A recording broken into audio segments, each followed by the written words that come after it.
that we were not trying.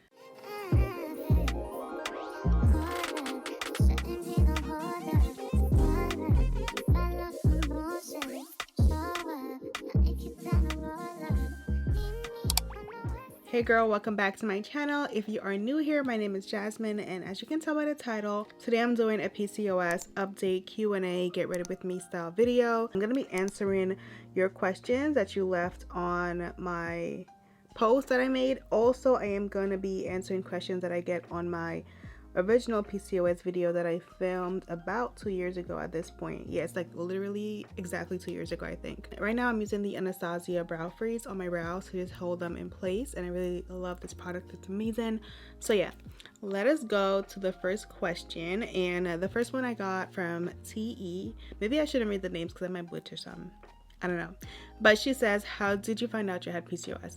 So this question, I think I answered that in my other video, but just to go over it again, because I know there's a lot of people who are new and probably have never even seen that video. But basically for me, there were two occurrences, I guess. So when I was about 18-ish, I had gone to a gynecologist, and basically he was trying to figure out why my periods were so irregular, because I've always had irregular periods my entire life.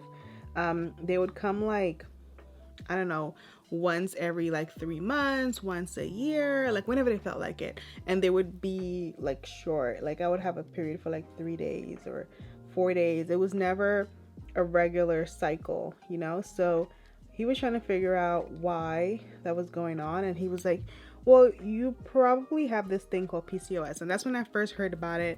He mentioned it at our visit. This was in January of 2011. I had came home from college for like the winter break. I was a sophomore in college at the time. So that was the first time I heard about it. He hadn't done any test. He was just going off of my symptom, which was having irregular cycles. So that was his thought, right? And I honestly do not remember if he said anything else to me besides this one comment. And he goes, basically with PCOS, it's just going to be really hard to have kids. When you're ready to have kids, you're going to need help, and it's just going to be hard. So that was his comment to me that stuck with me out of the whole appointment. And I was very distraught at the time. I was just kind of like, oh my gosh, like, I couldn't believe it. So I was like, oh my goodness. I mean, obviously I was not planning to have kids at the time. I was in college. Like that was the furthest thing from my mind. But just hearing that there was a possibility that I couldn't have kids, and that if I wanted to, it would be really hard. It was devastating at the time. It was unexpected and very devastating. So I basically kind of convinced myself that I didn't want kids. Like this was literally, I walked out of that. So that was my coping mechanism with hearing that news. I was not even going to put myself through that process. That's what I went away with. That's what I took away from that appointment. And that was definitely not the best way to handle it, but I was young. I didn't know what to think. And that was what I thought. So fast forward, I went back to college. And I came home in like May, June-ish, like whenever college is over for the semester. And at that time, I was supposed to do blood work with him to follow up and just check my levels, like, you know, check all my hormone levels and all that stuff, just to confirm the diagnosis, and also do an ultrasound. I did the blood work in like maybe May, June, and then the ultrasound was scheduled for a little bit later on because there was not like any appointment available for that. So the ultrasound is just to see if you have any cyst on your ovaries, because that's one of the symptoms that you may have with PCOS. You may not have them, but you may have them. So anyways, so I did the blood work, and when I got the results, I immediately noticed that this one hormone was kind of high. And I was like, well, that's weird. Like, what does that mean? It was like way out of the normal range. So I Googled it, y'all. And the answers were that you're pregnant. And I was like, wait, what? So I was like, that's impossible. Like, there's no way. So I freaked out, y'all. I completely freaked out. I purchased like one of those at-home pregnancy tests. It came out positive, and I was like, oh my gosh, this is impossible. So I called one of my friends, and then we went to the city, and we went to, I don't remember what we did first. I'm pretty sure we bought another test, and then we went to Whole Foods downtown on like 14th Street, I think it was. And in the Whole Foods bathroom, I went and took the test, and it came out positive again. And I was like, that cannot be. So I decided to go to Planned Parenthood. So we went to Planned Parenthood. That was somewhere downtown. I do not remember. I think it was near Soho, and we actually made the mistake of going to the wrong location first. We went to a location on like 34th Street, and it was the complete wrong location. It was actually like the headquarters at the time, and my friend's mom was working there, and she happened to be on her lunch break at the moment we walked in, and we saw her, and we were like, oh my gosh. Like, not the friend I was with another friend. Yeah, it was just it would just so happen that we found out where we were supposed to go. We ended up going down there. It was downtown and near Soho, I believe. And again, it was positive. And I was like, at this point, I'm like, okay, what else could it possibly be that could explain this? Because this does not make any sense. Like, how did this happen? And she was like, well, that is what it is. Like, there's nothing else. And so I went to good old Google to figure out what else could be wrong when your HCG levels are high. And the only other thing it could have been, I think I saw, was cancer. And I was like, okay, well, maybe I have cancer. Like, I literally did not, like, I was in such denial. Eventually I ended up calling the doctor, or I think I had an appointment anyway to go in to discuss my lab levels. So I went to go discuss the levels with him, and I brought it up to him. Like, I was like, oh, I noticed this was really high. Like, I was just so nervous. I just said it right away.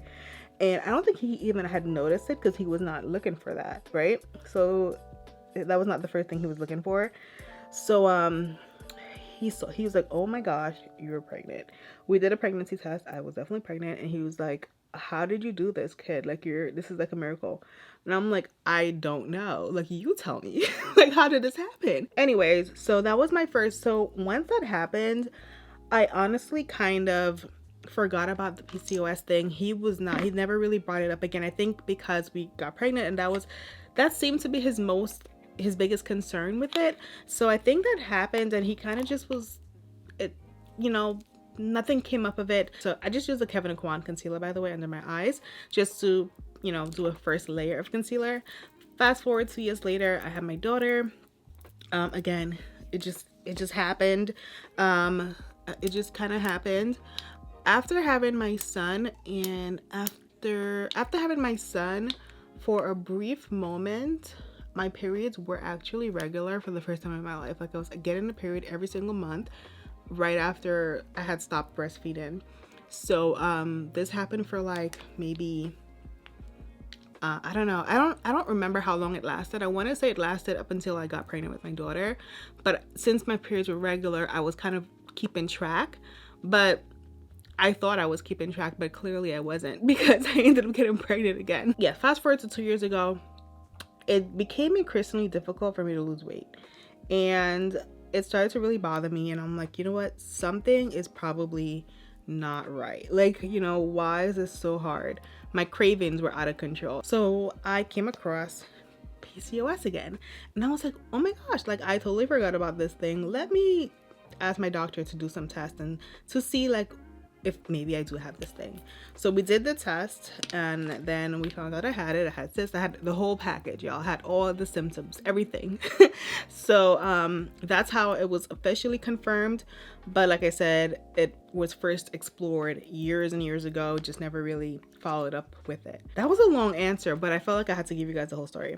All right, so the next question says, do you have hirsutism? So if so, how do you combat it? You lost weight. I've been on metformin for this, and the scale is not moving. Okay, so I'm just gonna answer this question because I got this question a lot on the actual video that I posted. And 2 years ago, when I found that I had it, I was placed on metformin. So I stayed on metformin for about, I want to say 6 months maybe, and then I stopped. The reason is because I was having GI issues with metformin. So basically like stomach issues. And that's one of the symptoms of it, is just that I felt like I could not function properly. Like I could not do my day-to-day tasks without thinking about having to use the bathroom. It gave me anxiety because I didn't know when I was gonna have to use the bathroom after taking it. And it just made it really difficult. Like if I were going outside for this, I would feel comfortable taking it if I was staying home all day. But if I had to go out, like to work even, I didn't want to take it because I was scared that I would have to like run to the bathroom. And that's just not something I like doing outside of my house. So that's me personally. Some people really don't mind, like they can use the bathroom wherever. I personally only like to use the bathroom for that, number two, when I'm at home. So it made it really annoying. And eventually I just slowly just stopped taking it. I felt like it was not worth it for me because I did not want to deal with that.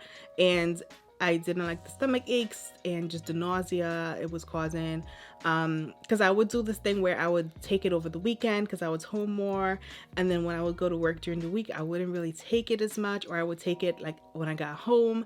And I felt like this off and on starting and stopping it was giving me like even more symptoms, like even more nausea and more like GI problems or symptoms. So eventually I like slowly like tapered myself off of it, and I haven't taken it since. I actually tried to take it like a year ago during the pandemic because I had a one refill left on my script. So I tried to take it again because I was like, you know, I'm home. And that first that first trip to the bathroom, I remembered immediately why. And in my headaches, and I got headaches as well. I forgot to mention I got really bad headaches when I would take it, and oh my gosh, like I just couldn't. So I eventually I did stop it. I did stop it, and it was unfortunate because taking it did help me with my cravings and I did lose weight, but I just could not deal with everything else. It was just too much for me. So yeah. So back to this question. Do I have hirsutism? I do have it right here. I get like maybe like 15 hairs or something like that, like on my chin, like this area, kind of a little bit here. I pluck them. You're not supposed to. Sometimes I do use those straight razors and I shave them off. One of these types of razor things, and I just shave them down. My hair naturally, and I talk about this all the time, so y'all, my hair is super fine. Like naturally my hair is really, really fine. And so because my hair is super fine, I feel like it's a little easier to deal with that because it's so fine and it's not, you know, thick at all.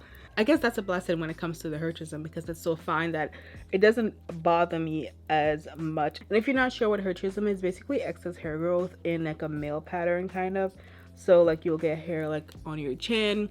I get hair on my chest. That's something that I've had since high school. I remember getting it in high school, and I don't know if y'all remember like Mean Girls. I'm sure you remember the movie Mean Girls, when the scene where she goes, "Your mom's chest hair," and I always took it so personal. I was like, oh my god.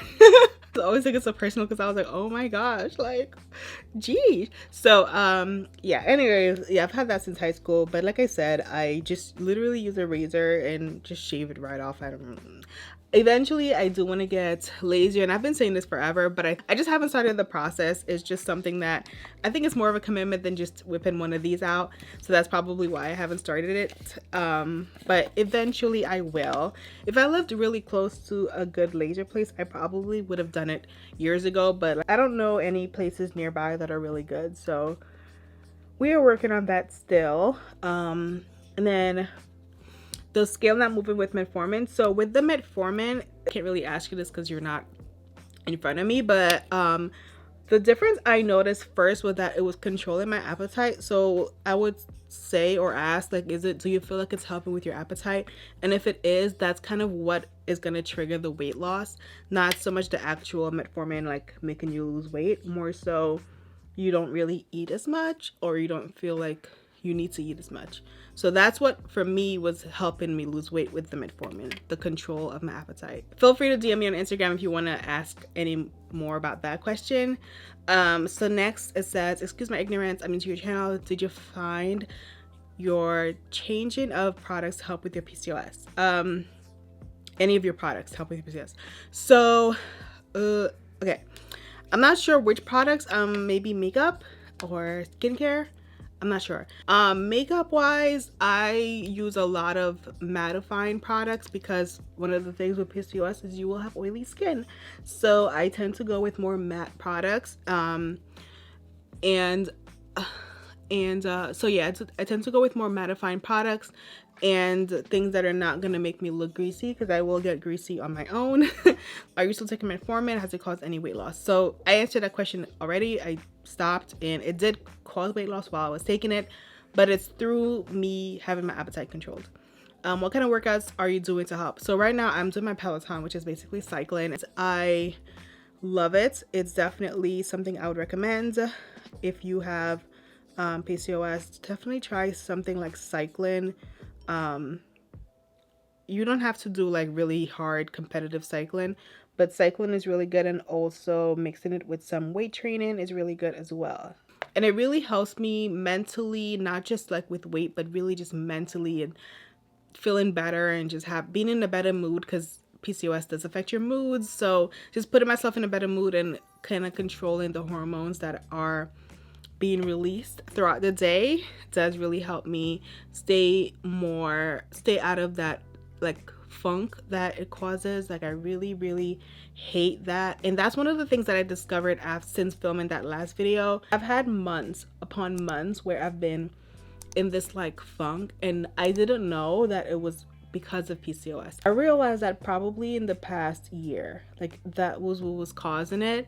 And so once I realized that, I started to really focus on self-care and really trying to manipulate my body and my mind to just not get into that state. That's one of the things that it causes that a lot of people don't necessarily know or talk about, but your moods can be affected because it's linked to your hormones basically. So it makes sense, but it's something that people don't always talk about, I guess. Are you sticking to a certain diet, and if so, did you see any changes? Which skincare products work best for breakouts, hyperpigmentation? So hi Candace. So y'all know, if you watch my vlogs, you know that I try a lot of diets. I really do. But I will say lately I have been doing a gluten-free diet, and I have noticed the biggest difference in bloating.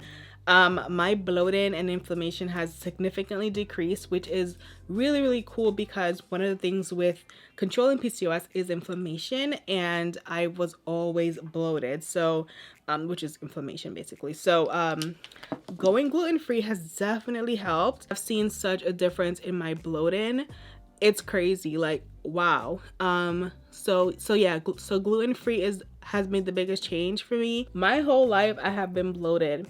In every diet I've tried, I have still been bloated. Even if I lose weight, I will still be bloated. But this is the first time where I actually have seen a difference in my bloating. Besides when I take apple cider vinegar, like the gummies or whatever, those do help with bloating as well. But the gluten-free really does. And then in terms of skincare products, breakouts, hyperpigmentation. So for breakouts, hands down, using tretinoin has been the biggest change for me. About 2 years ago, at the same time when I found out I had PCOS for sure, I started using tretinoin, which is basically Retin-A from the doctor, like prescription strength, and that has made such a huge difference in my skin. That is my holy grail product that I always use at least once or twice a week, if not more. When I first got the prescription, I was using it every single day, but I kind of tapered it down to help control. I kind of tapered it down once I stopped getting as many breakouts. So tretinoin is definitely a big recommendation for me. And if you have any type of breakouts like consistently, PCOS, your dermatologist will prescribe it for you. I also have been adding more zinc into my skincare. So I do use a zinc product from Naturium. I also have a zinc from The Ordinary. Zinc does help with inflammation, so that's why I try to incorporate it more. So zinc, my tretinoin has definitely helped. And I noticed things like ceramides help with my skin turnover. Since PCOS causes your skin to be a little bit more oily, you will find that you get more clogging of your pores, which leads to breakouts. So my moisturizers that I love are the ones with ceramides, which help basically renew your skin more. and I love them. So the ones I use is from pharmacy. I also have one from La Roche-Posay that have ceramides, and my skin loves it. So those are great because it helps, again, renew the skin. And I do use AHAs as well, but since I do use tretinoin, I alternate when I do that, because you shouldn't use them on the same day because they're very strong products. I have it too, and I gained at least 50 pounds, and I'm depressed. People judge me more. I notice it's a shift in the way people treat me. When I was small, I treated better. When I gained weight, people were mean. People are mean. People are really, really mean. People are shallow. And girl, you cannot let that get to you. Like, I know it's easy to say because I definitely let things get to me sometimes, but that's what I tell myself when things start to get to me. Like, people are just shallow, mean people, and it's more so a reflection of them than it is of you. A lot of people are insecure about themselves, so they look for things in other people to criticize them on. It is definitely hard to ignore things and just go to the beat of your own drum and just be your own person, because society makes it really hard. Society makes it hard to do that. Just know that people who are gonna treat you a certain way based on how you look are shitty people that you don't want to be around in the first place. Like, okay, so another person commented, it's a long one. So it says that my mom, she has PCOS. My mom also had PCOS. She said the metformin will definitely mess up your stomach. And as a college student, I'd be struggling to get to class. LOL. Girl, that is it. I was struggling to get to work. Okay, like, I could not do it. I just really couldn't. My endocrinologist also warned me that metformin makes you extremely fertile. So if you're not interested, please use contraceptives. That's hilarious. Intermittent fasting. I would say 4 out of 5 days in a week I do intermittent fast. I basically just have either black coffee or just nothing until like 1 o'clock. I do intermittent fast during the week as well to help with like weight and controlling my cravings, because for me personally, I find that my cravings really get activated when I consume carbs. Like, that's when my cravings get activated. I mean, I feel like sweet potato would be fine. For me, it's more so like the really sweet things, like definitely no added sugars for sure, but also like fruits, like grapes, bananas, things that are high in sugar. I could probably eat blueberries and be okay, but not grapes or a mango or a pineapple or banana, and those are like my favorite fruits. So I try to do those after 1 o'clock. Also with workouts, try HIIT and resistance training. You'll be surprised what causes your PCOS to get worse. And she put carbs, dairy, etc. Literally, carbs do. For me, I can agree with that 100%. Dairy, I do try to eat more of a dairy-free diet. I do not consume like regular whole milk ever. The thing that I eat the most out of the dairy group is probably cheese, and I'm really working on that, cutting that out completely. And I probably eat cheese like 3 times a month, I want to say. But everything else, in terms of dairy, I definitely have cut out of my diet. As far as working out, too much cardio can cause increased cortisol levels, which is already an issue with PCOS. So yeah, I've heard that a lot. One of the things that I really appreciate with the Peloton that I use and cycling in general, it kind of mixes cardio with strength training, because when you're doing the inclines, it becomes more of a strength training workout. So it does a good job in mixing the two and creating more of a HIIT workout than strictly cardio. And the Peloton, you could always control how long you do it for, how much stress you're putting on yourself with that. I have spent the past couple years experimenting with other ways to help control my cravings, because that was the biggest thing, like I said 100 times at this point, that I noticed with the metformin was my cravings were under control. So I figured if I can control that in a different way, then I would be on the same track. In terms of controlling my cravings, intermittent fasting has been the biggest thing. Gluten-free also has really helped with that, because a lot of the foods with gluten just so happen to be carbs, you know? So when you're not eating gluten, you're most likely not eating as many carbs. I'm using Allure Messia caviar ice stick in cocoa. It's so pretty. It's kind of like a bronze color because it has a little bit of shimmer, and I'm just gonna blend it right here. I actually have had this in my collection for a minute, but I didn't realize it had shimmer until today. And I was like, oh my gosh, this is so pretty. It has a little bit of sparkle to it. I'm gonna use it. So That's what we're doing. Yeah, this is gorgeous. And then for the inner corner, I'm gonna use a different caviar stick. I'm gonna take this one, and this one is in the shade copper. It's more of a copper color, and I'm gonna just put that here. I'm gonna use my Charlotte Tilbury powder and this brush to just brush off the rest of the Fenty powder that I put under my chin. I'm trying to finish this up because I'm taking way too long. Multitasking, talking, and doing my makeup is probably not my forte. In terms of how I'm managing all my symptoms with PCOS at this point, I have so many symptoms, so I'm gonna start with the most basic of symptoms, and that is just like my mood. I mentioned earlier that I try to control my mood by doing things like exercising, and another big thing that I have been working on diligently is sleep. Sleep can cause your stress levels, your cortisol levels to be through the roof, and so does PCOS. So having those two in combination is just a recipe for disaster in the sleep department. So I have been working super hard in getting more sleep. So getting more sleep has been a big goal of mine, and I've been working so hard on it, and I finally have gotten to a point where I am getting a decent amount of sleep every night. Well, most nights. I would say like 90% of the time, compared to I don't know, 5% of the time. I think I'm making progress. I did start taking melatonin.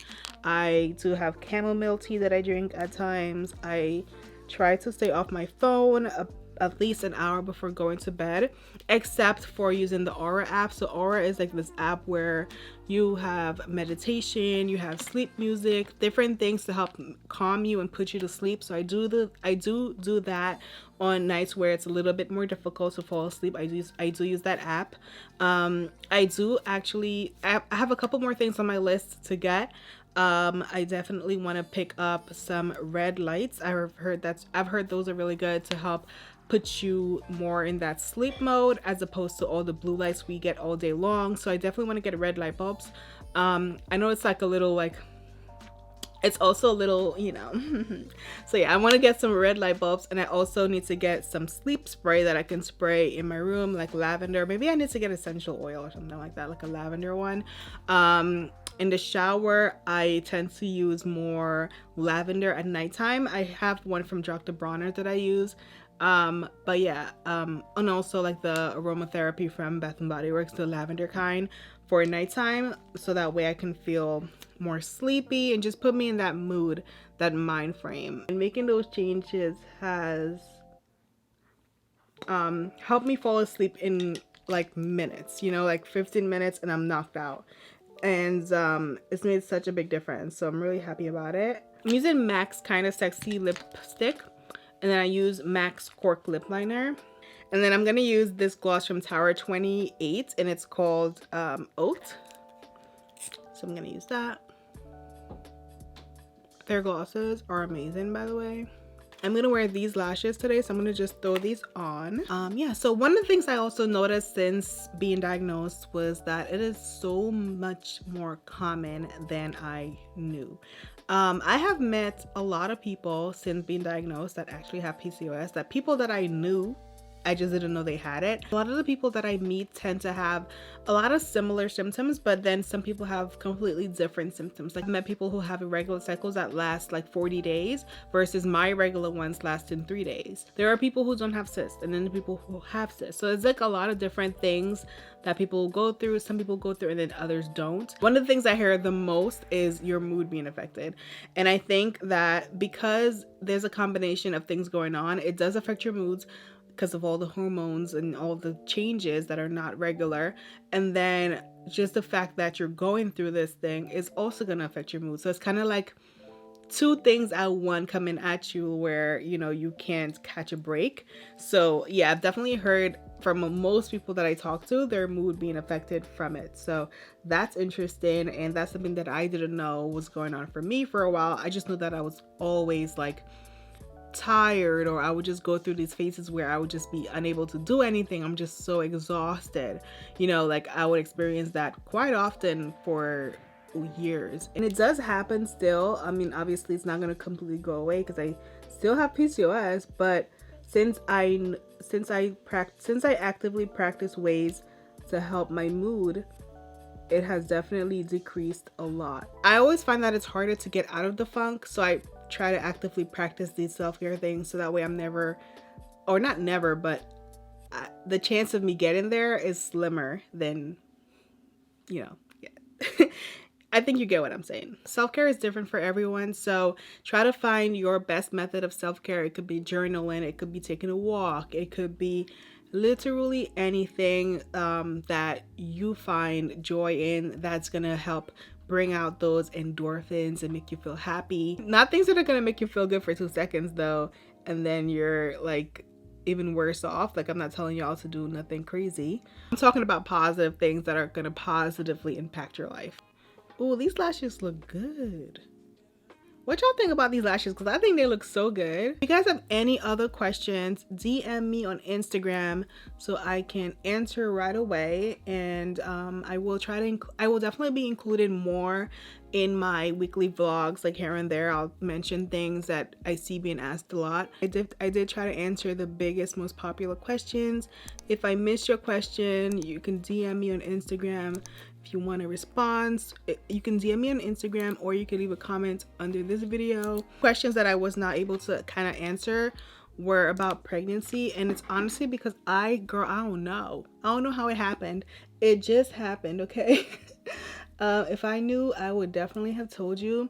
The only thing I can say for certain was that we were not trying. That's the one thing I can say. Like, I didn't have the stress, because I know that could definitely be stressful. Like, I know, like, if I purposely tried to have a child now, I would be so stressed out, because knowing that I have PCOS and knowing how difficult it could possibly be, I didn't have that stress factor because I was not trying. So I think that may have played a role, because stress is so powerful. It could really mess things up, and it's crazy for something that you literally cannot see. It's just like something that's going on in your body. It's just really crazy, but it could really affect a lot of things. And also, I was young. The age that I was is actually the natural fertile time, I believe. That's what my doctor told me at the time. Like, he was really old school though, so he was kind of like, this is actually the age, like, biologically that's the most fertile. So I don't know. All right, so this is the whole look. I hope you enjoyed this video. If you did, give me a thumbs up on it, and I'll see you in my next one. Bye.